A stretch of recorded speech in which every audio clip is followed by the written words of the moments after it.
जय माता दी। स्कंद माता आप और आपके परिवारजनों की सदैव रक्षा करें, आप सभी की मनोकामनाएं पूर्ण करें। आज नवरात्रि के 5वें दिन माँ स्कंद माता की पूजा की जाती है और आज आप सुन रहे हैं माँ स्कंद माता की संपूर्ण कथा, आरती और क्षमा याचना। देवासुर संग्राम के सेनापति भगवान स्कंद यानी भगवान कार्तिकेय जी की माता होने के कारण इन्हें स्कंद माता के नाम से जाना जाता है। ये देवी शक्ति और सुख का एहसास कराती हैं। स्कंद माता सूर्य मंडल की अधिष्ठात्री देवी हैं। इसी कारण इनके चेहरे पर तेज विद्यमान है। इनका वर्ण शुभ्र है। भगवान स्कंद को बाल रूप में गोद में बिठाए हुए ये देवी वात्सल्य से ओतप्रोत हैं। माँ की उपासना के साथ ही भगवान स्कंद की उपासना स्वयं ही पूर्ण हो जाती है, क्योंकि भगवान बाल स्वरूप में सदा ही अपनी माँ की गोद में विराजते रहते हैं। भव सागर के दुखों से मुक्ति पाने के लिए इससे दूसरा सुलभ साधन कोई नहीं है। स्कंद माता कमल के आसन पर विराजमान रहती हैं, इसलिए इन्हें पद्मासना देवी भी कहते हैं। इनका वाहन भी सिंह है। इन्हें कल्याणकारी शक्ति की अधिष्ठात्री भी कहा जाता है। इन देवी की 4 भुजाएं हैं। दाईं तरफ की ऊपर वाली भुजा से इन्होंने भगवान स्कंद को गोद में पकड़ा हुआ है।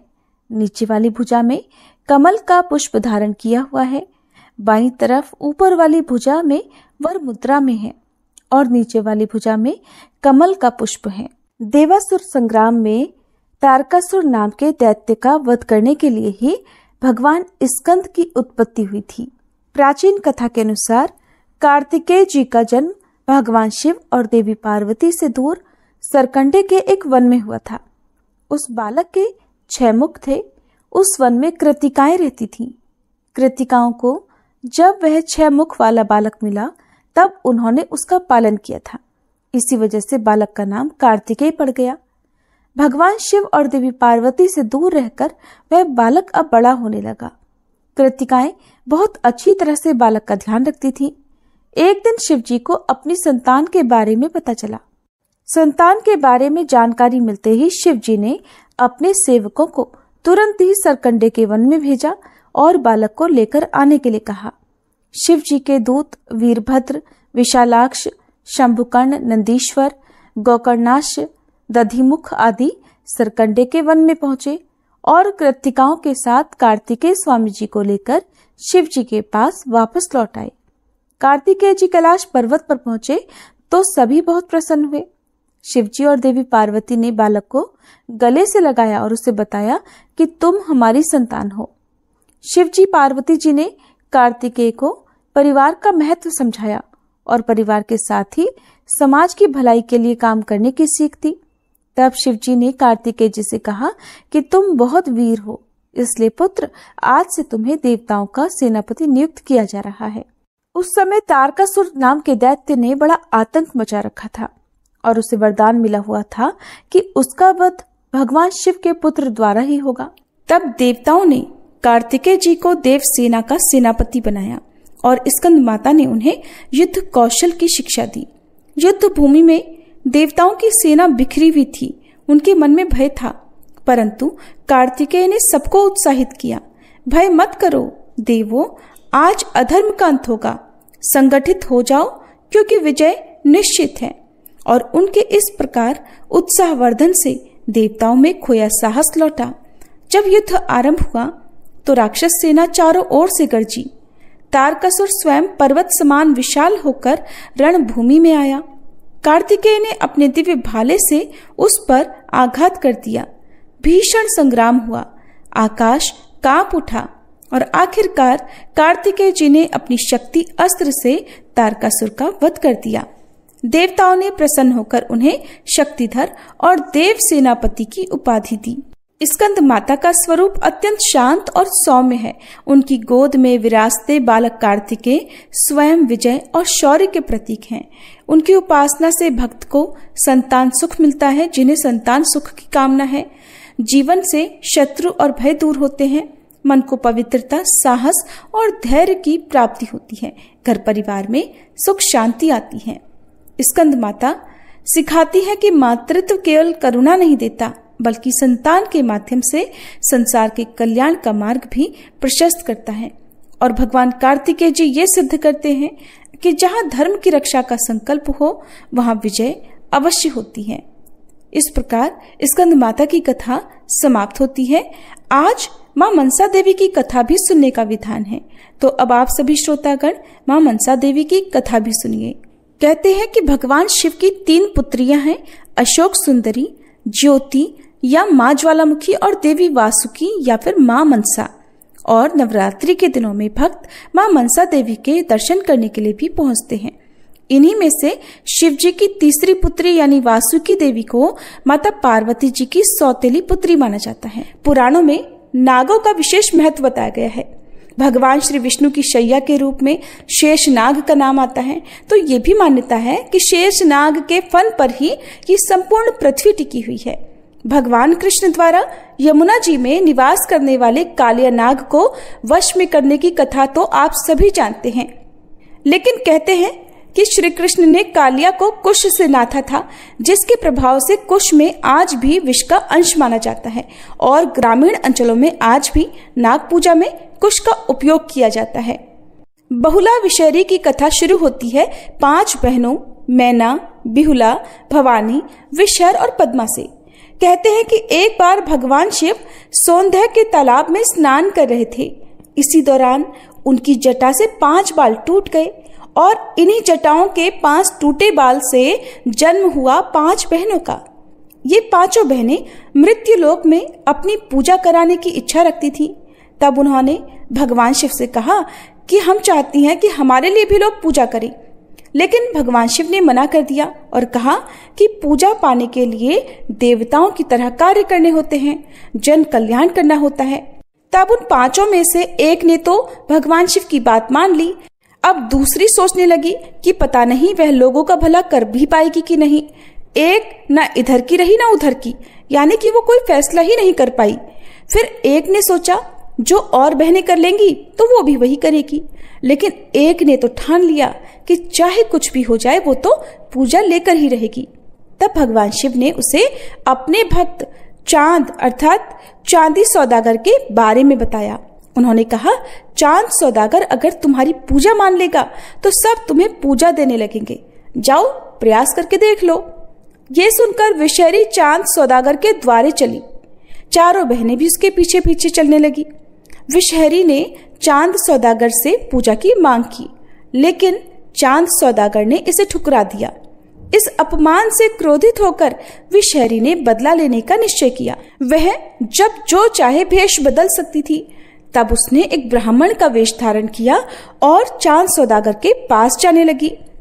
चांद सौदागर ने देखा कि ब्राह्मण तो निसंतान है और उसे सम्मान तो देता था, लेकिन मन से नहीं मानता था। कुछ दिनों तक विषहरी बना ब्राह्मण चांद सौदागर के पास जाता रहा, उससे वार्तालाप करता रहा। अब चांद सौदागर उसे सम्मान तो देता था कि वो एक ब्राह्मण है, लेकिन मन से नहीं मानता था। और फिर वो ये भी नहीं जानता था कि ये ब्राह्मण विषहरी ही है। और जब विषहरी ब्राह्मण चांद सौदागर के पास से चला जाता तो जिस जगह पर वह ब्राह्मण बैठा करता उस जगह पर बैठने की जगह की मिट्टी को हटवाकर वह सौदागर गोबर से लिपवाता था। ये अपमान विषहर को और भड़काने वाला था। अब तो उसने चांद सौदागर को निसंतान बनाने का निश्चय कर लिया। चांद सौदागर के 6 पुत्र थे। एक एक करके विषहर ने उनके विवाह की सुहागरात में सर्प भेजकर उन्हें डसवा दिया, जिससे उनकी उसी क्षण मृत्यु हो गई। चांद सौदागर की 6 बहुएं इस तरह विधवा हो गई और उसका घर शोक में डूब गया। विषहर जो अब भी ब्राह्मण के भेष में थी, मन ही मन इस दुखद स्थिति पर प्रसन्न थी। कुछ समय बाद चांद सौदागर को एक और पुत्र की प्राप्ति हुई, जिसका नाम रखा गया बाला लखनदर। अपने 6 पुत्रों की मृत्यु के दुख से ग्रस्त चांद सौदागर अपने 7वें पुत्र का विवाह ही नहीं करना चाहता था, लेकिन अब की बार विषहर ने ब्राह्मण भेष में उसकी मत्ती फेर दी और किसी तरह उस पुत्र का भी विवाह करने के लिए राजी कर लिया। और फिर बाला लखनदर का विवाह बिहुला से हुआ। बिहुला एक समझदार और साहसी स्त्री थी। वह चांद सौदागर के 6 पुत्रों की मृत्यु का रहस्य जानती थी। उसने अपने पिता बेचू शाह से कहा कि बाला लखंदर के साथ भी वही होगा जो उसके अन्य जेठों के साथ हुआ। उसने उपाय सुझाया कि एक ऐसा घर बनवाया जाए जिसमें एक भी छेद न हो ताकि सांप प्रवेश न कर सके। चांद सौदागर ने कारीगरों को कड़ा निर्देश दिया कि यदि घर में एक भी छेद हुआ तो उनके पूरे परिवार को मृत्यु की सजा दी जाएगी। लेकिन अब की बार भी विषहर ने अपनी चाल चली। उसने एक कारीगर को लालच देकर एक छोटा सा छेद छोड़ने के लिए तैयार कर लिया जो कि आसानी से किसी को भी नजर न आए। जब घर तैयार हुआ, चांद सौदागर ने उसे अच्छे से निरीक्षण किया और उसे कोई कमी नजर ही नहीं आई तो वह संतुष्ट हो गया। इधर बिहुला जब ससुराल आई तो उसने अपने मायके से एक कुत्ता, एक बिल्ली, एक नेवला, एक गरुड़ और एक घोड़ा और अगर चंदन की लकड़ी भी साथ में रख ली। अगर चंदन में यह गुण था कि सर्पदंश से मृत व्यक्ति को जीवित किया जा सकता था, लेकिन विषहर की चालाकी के आगे की सारी सावधानियां बेकार साबित हुई। शादी की पहली ही रात में जब बिहुला और बाला लखंदर गहरी निद्रा में थे तो उस समय विषहर ने उस छोटे छिद्र से एक पतला सांप भेजा। ये सांप बिहुला की बहन थी जिसे विषहर ने डरा धमका कर भेजा था। ये वही नागिन थी जिसने शिवजी की लोक कल्याण वाली बात मान ली थी, लेकिन अपनी ही बहन विषहरी के डर के कारण वह बाला लखंदर को डसने पहुंच गई। अब इधर नागिन ने सोते हुए बाला लखंदर को डस लिया और वह मृत्यु को प्राप्त हो गया। बिहुला तो गहरी नींद में थी और उसकी नींद भी विषहर की माया ही थी। जब बिहुला की नींद खुली तो उसने अपने पति को मृत पाया। उसका हृदय दुख से फट पड़ा और वह जोर जोर से रोने लगी। उसकी बहन जिसने बाला लखंदर को डसा था वो वही पलंग के नीचे थे और बिहुला को सांत्वना देने लगी। उसने कहा, रो मत बहन, मैं अभी तुम्हारे पति को जीवित कर सकती हूँ, लेकिन इससे विषहर की दुर्गति नहीं होगी। वो तुम्हारे 6 जेठों की हत्या का जिम्मेदार है। तुम्हें उससे बदला लेना है। धैर्य रखो और अपने पति के शव को लेकर इंद्रलोक में जाओ। अब से तुम मुझे अपनी बहन ही मानना और समझना। तब बिहुला ने अपनी बहन की बात मान ली। उसने बाला लखंदर का शव, 2 मटकी दही, 4 केले के पौधे और अपनी बहन यानी नागिन को अपने जोड़े में बांध लिया। उसने बिल्ली को भी साथ ले लिया और गंगा किनारे पहुंची। वहां उसने केले के पौधों से एक बेड़ा बनाया, उस पर अपने पति का शव रखा और इंद्रलोक की ओर प्रस्थान कर गई। वह बीच बीच में शव पर दही का लेप लगाती रही ताकि वह खराब ना हो। बीच बीच में बिल्ली से दही चटवाकर शव को साफ करती और फिर नया लेप लगाती। ये यात्रा लगभग 12 वर्षों तक चली। रास्ते में कई लोगों ने उसे प्रलोभन दिए, लेकिन बिहुला ने अपने पातिव्रत्य धर्म को कभी नहीं छोड़ा। बिहुला की एक दूर की मौसी थी रेघवा। बहते बहते बिहुला वहां पहुंची और अपनी मौसी से सारा हाल सुना दिया। तब रेघवा ने उसे सलाह दी कि वह इंद्रलोक जाए, लेकिन रास्ते में नेतिया धोबन से सावधान रहे जो एक राक्षसी है। बिहुला ने नेतिया को अपनी मौसी बनाकर उसका विश्वास जीत लिया और फिर नेतिया उसे इंद्रलोक ले गई, जहां बिहुला ने देवराज इंद्र के सामने अपनी आप बीती सुनाई। तब देवराज इंद्र ने कहा, ठीक है, जो तुम कह रही हो उसको साबित करो तो तुम्हारे पति और 6 जेठ जीवित कर दिए जाएंगे। ये सुनकर बिहुला ने अपना जूड़ा खोला और उसी नागिन को सामने कर दिया जिसने बाला लखंदर को डसा था। फिर उसने कहा, इस नागिन से ही सारा सच सुन लिया जाए और नेतिया धोबिन से भी पूछ लिया जाए कि मेरे जेठ कहाँ हैं। ये सुनकर नेतिया धोबिन ने कहा, इसके जेठ भी बहकर नदी में आए थे तो मैंने सबके प्राणों को पतंगा बनाकर अपने घर में रख लिया था। ये सब सुनकर इंद्रदेव क्रोधित हुए और उन्होंने विषहरी को बुलाने के लिए दूत भेजे। दूत विषहरी को पकड़कर ले आए। फिर नागिन ने विषहरी के सामने सारा रहस्य खोल दिया। इससे विषहरी को काटो तो खून नहीं, लेकिन अब वो कर भी कुछ नहीं सकती थी। देवराज इंद्र ने बिहुला के जेठों और बाला लखंदर को जीवित कर दिया। बिहुला ने विषहर को सजा देने के लिए उसे डोरी में बांधकर अपने साथ ले लिया। रास्ते में उसने उन लोगों को भी सजा दी जिन्होंने उसे प्रलोभन दिए थे और फिर इस तरह बिहुला अपने नगर लौटी। अपने पातिव्रत और अपने सतीत्व के बल पर उसने चांद सौदागर की नष्ट हुई संपत्ति को फिर से पा लिया। अपने सास ससुर का अंधापन दूर किया और उनके सामने उनके 7 पुत्रों को जीवित खड़ा कर दिया। विषहर को गड्ढे में दफना दिया गया। बिहुला और बाला लखंदर ने कुछ वर्षों तक राज किया और फिर इंद्रलोक को प्रस्थान कर गए। ये कथा सतीत्व, समर्पण और साहस की अनुपम गाथा है। जिस नागिन ने बिहुला की मदद की थी, बिहुला ने उसे बहुत सम्मान दिया और वह नागों की रक्षिका देवी बन गई। उस दिन उसे समझ आया कि जन कल्याण करने, त्याग की भावना रखने से कोई भी देवता या देवी कैसे बन सकता है। भगवान शिव की पुत्री पद्मा नागिन को ही लोक कथाओं में मनसा कहा जाता है। उन्हें कमल पर बैठे हुए हंस की सवारी के साथ दिखाया जाता है। उनके दोनों हाथों में एक एक सांप है और इनमें से एक वही नागिन विषहर है जिसने बिहुला को कष्ट दिए थे। पद्मा के हाथ में उसे कसा हुआ दिखाने का तात्पर्य है कि पद्मा ने उसे नियंत्रित किया। दूसरे हाथ में जो एक और नागिन है और ये वो है जो विषहरी के पीछे पीछे चली थी। सिर पर छत्र बनकर भी एक नागिन है। ये वो बहन है जिसने सोचा कि जो बड़ी बहनें करेंगी वैसा ही वो भी देखेगी। एक नागिन पैरों के नीचे है जो न इधर की रही थी न उधर की। इस तरह ये 5 बहनें ही एक साथ देवी मनसा का पूर्ण स्वरूप मानी जाती हैं। हालांकि एक मान्यता ये भी है कि सती बिहुला ही देवी हैं और ये 5 नागिन ही उनके नियंत्रण में हैं, क्योंकि भगवान शिव की 5 पुत्रियों में एक नाम बिहुला विषहरी का भी आता है, इसलिए उन्हें ही मनसा मान लिया जाता है। वहीं इस लोक कथा को एक और रूप में सुना जाता है जो बहुत प्रचलित है। उसके अनुसार मनसा विषहरी के क्रोध और घमंड में किए गए अनैतिक कार्यों को देखते हुए चांद सौदागर के घर प्रकट होते हैं। वह मनसा को समझाते हैं कि ऐसे देवी नहीं बना जाता है, लेकिन मनसा नहीं मानती हैं और कहती हैं कि वो पूजा तो लेकर ही रहेंगी। फिर भगवान शिव कहते हैं कि अगर पूजा मिल गई तो क्या करोगी? तब मनसा कहती है, मैं बाला लखंदर और उसके भाइयों को जीवित कर दूंगी। इस पर कहते हैं, चांदो सौदागर, तुम मेरे कहने से मनसा को पूजा दो। इस पर सौदागर शिव जी से कहता है, हे प्रभु, मैं तो आपका भक्त हूँ और मनसा ने तो मेरा बहुत अनिष्ट किया है। फिर भी मेरा मनसा से कोई बैर नहीं है, लेकिन जिन हाथों से मैं आपको पूजा देता हूँ उनसे मैं मनसा को पूजा नहीं दे सकता। कहते हैं कि बाएं हाथ से की गई पूजा न सफल होती है और न ही कोई फल देती है। मैं बाएं हाथ से मनसा को पूजा दूंगा।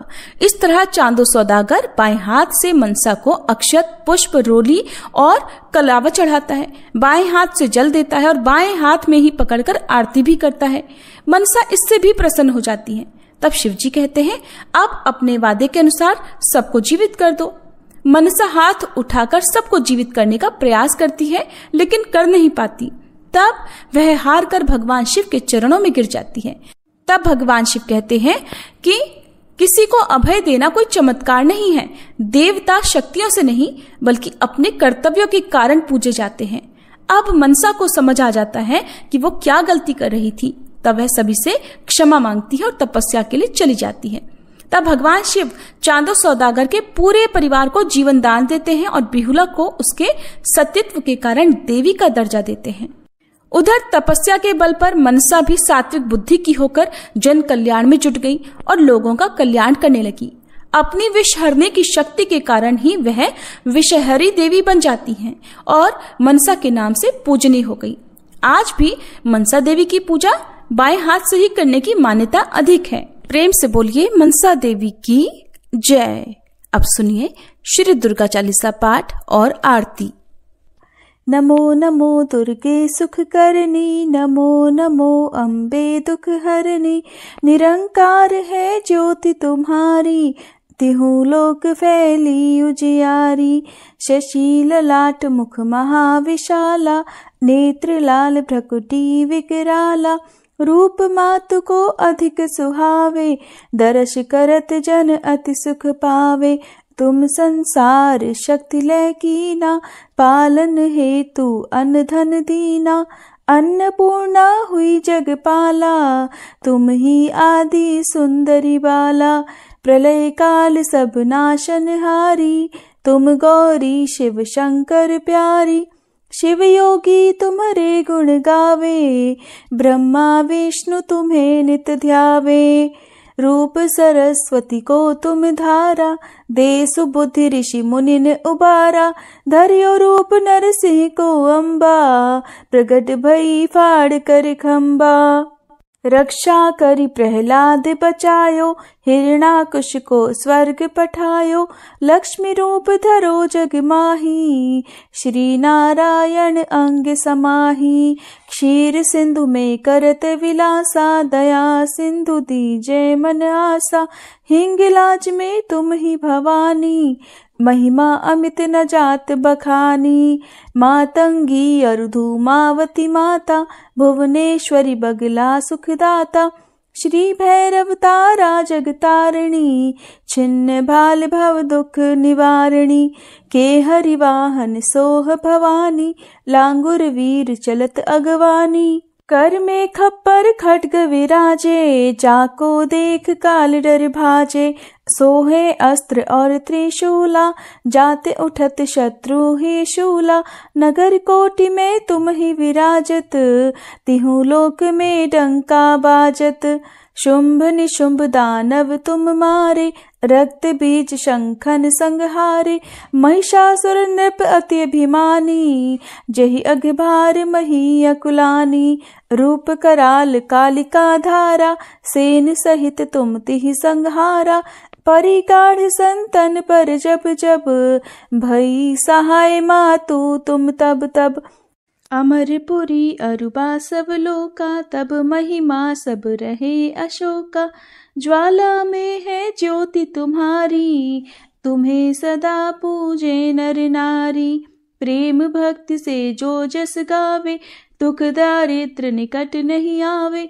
ध्यावे तुम्हें जो नर मन लाई, जन्म मरण ताको छुट जाई।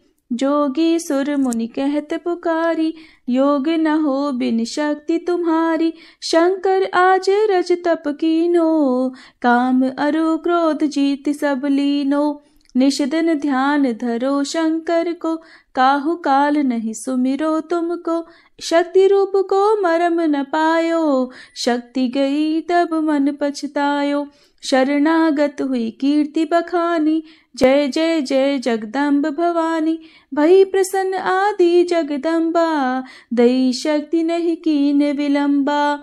मोको मातु कष्ट अति घेरो, तुम बिन कौन हरे दुख मेरो। आशा तृष्णा निपट सतावे, मोह मदादिक सब विनशावे। शत्रुनाश की जय महारानी, सुमिरो इक चित तुम्हें भवानी। करो कृपा है मातु दयाला, रिद्धि सिद्धि दे करहु निहाला। जब लग जीव दया फल पाऊं, तुमरो यश मैं सदा सुनाऊं। दुर्गा चालीसा जो कोई गावे, सब सुख भोग परम पद पावे।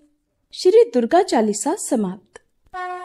ओम जय स्कंद माता, मैया जय स्कंद माता।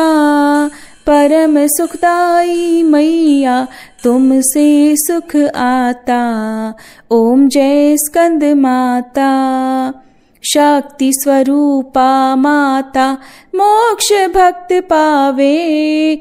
द्वार तिहारे आवे, खाली नहीं जावे। ओम जय स्कंद माता। चार भुजाधारी माँ, हस्त कमल सोहे। स्कंद संग में विराजे, छवि अति मन मोहे। ओम जय स्कंद माता। पांचवे नवरात्रे में ध्यान भक्त धरे। मन वांछित फल पावे, कष्ट माँ दूर करे। ओम जय स्कंद माता। रूप निराला है माँ का, जन गुण गान करे। कर दो कृपा है मैया, तुम्हारे द्वार खड़े। ओम जय स्कंद माता। विपदा हरती हो मैया, जो मन से ध्यान करे। साधक नित हर्षाए, जय जय माँ की करे। ओम जय स्कंद माता। शिव योगी की शक्ति तुमको ही जग जाने। कार्तिकेय करे वंदन, मैया ये जग माने। ओम जय स्कंद माता। तुम्हारी कृपा से धर्म हर पल ही जीते। तुम्हारी इच्छा से हम सब भक्ति रस पीते। ओम जय स्कंद माता। स्कंद माता की आरती जो मन से गाए, भव बंधन से छूटे नित्य सुख वो पाए। ओम जय स्कंद माता। ओम जय स्कंद माता। मैया जय स्कंद माता। परम सुखदाई मैया तुमसे है सुख आता। ओम जय स्कंद माता। प्रेम से बोलो शेरों वाली मैया की जय, स्कंद माता की जय। प्रिय भक्तजनों, अब हम सभी मिलकर माता रानी से क्षमा याचना करते हैं ताकि हमारे द्वारा हुई किसी भी गलती के लिए माता रानी हमें क्षमा कर सके। हे परमेश्वरी, मेरे द्वारा रात दिन सहस्त्रों अपराध होते रहे हैं, अतः आप मुझे अपनी सेवक समझकर कृपा पूर्वक मेरे उन अपराधों को क्षमा करो। न तो मैं आह्वान करना ही जानती हूँ, न विसर्जन करना ही जानती हूँ, और न पूजा ही करना जानती हूँ। हे परमेश्वरी, मुझे क्षमा करो। हे सुरेश्वरी, मैंने जो मंत्रहीन, क्रियाहीन और भक्तिहीन पूजन किया है वह सब आपकी दया से पूर्ण हो। सैकड़ों अपराध करके भी भक्त आपकी शरण में आकर केवल जगदम्ब कहकर ही मोक्ष को प्राप्त करते हैं, जिसे ब्रह्मादि देवगण भी पाने में असमर्थ होते हैं। हे जगदम्बिके, मैं अपराधी हूँ, किंतु आपकी शरण में आई हूँ, अतः इस समय मैं दया की पात्र हूँ। आप जैसा चाहो वैसा करो। अज्ञानवश या बुद्धि भ्रम होने के कारण भूल से मैंने जो कुछ भी कम या अधिक कर दिया हो, हे देवी, हे परमेश्वरी, सब अपराध क्षमा करो और प्रसन्न हो। हे जगन्माता, हे कामेश्वरी, सच्चिदानंद स्वरूपिणी परमेश्वरी, आप प्रेम पूर्वक मेरी यह पूजा स्वीकार करो और मुझ पर प्रसन्न हो। आप गुप्त से भी गुप्त वस्तु की रक्षा करने वाली हो। आप मेरे किए हुए इस जप को ग्रहण करके